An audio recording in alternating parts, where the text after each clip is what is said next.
గుడిమల్లం. ఇక్కడి శివాలయం చరిత్ర కందనంత పురాతనం. ఇక్కడ వెలసిన శివలింగం ఎందరో శాస్త్రవేత్తలకు అంతుచిక్కని బ్రహ్మ పదార్థం. ఇది పరశురామ క్షేత్రం. తిరుపతికి 20 కిలోమీటర్ల దూరంలో ఉంది.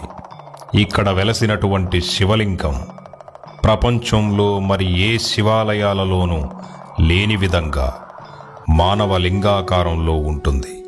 పరశురాముడు తన తల్లి తలను నరికిన పాపానికి ఈ క్షేత్రంలో తపస్సు చేసి తన పాప ప్రక్షాళన చేసుకున్నాడన్నది స్థల పురాణం.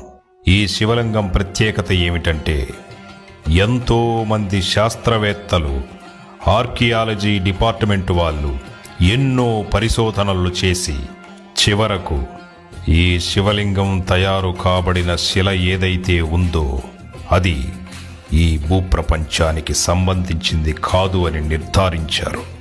ఈ ఆలయం అన్ని శివాలయాల్లాగా ఉండదు. దీని నిర్మాణమే చాలా ప్రత్యేకమైన శైలిలో ఉంటుంది. ఇందులోని శిల్ప సంపద అద్భుతంగా జీవం ఉట్టిపడుతూ ఉంటుంది. ఈ క్షేత్రం చుట్టుపక్కల ఎన్నో మానవాతీత సంఘటనలు జరిగినట్లుగా స్థానికులు చెబుతూ ఉంటారు.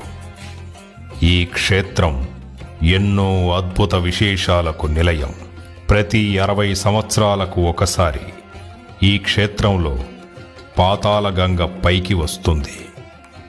ఆ గంగ ఎక్కడి నుంచి వస్తుందో, మళ్ళీ ఎక్కడికి వెళుతుందో ఇంతవరకు ఏ శాస్త్రవేత్త కూడా చెప్పలేకపోతున్నారు. ఈ శివాలయం ప్రపంచంలోని మొట్టమొదటి శివాలయం అన్నది స్థల పురాణం.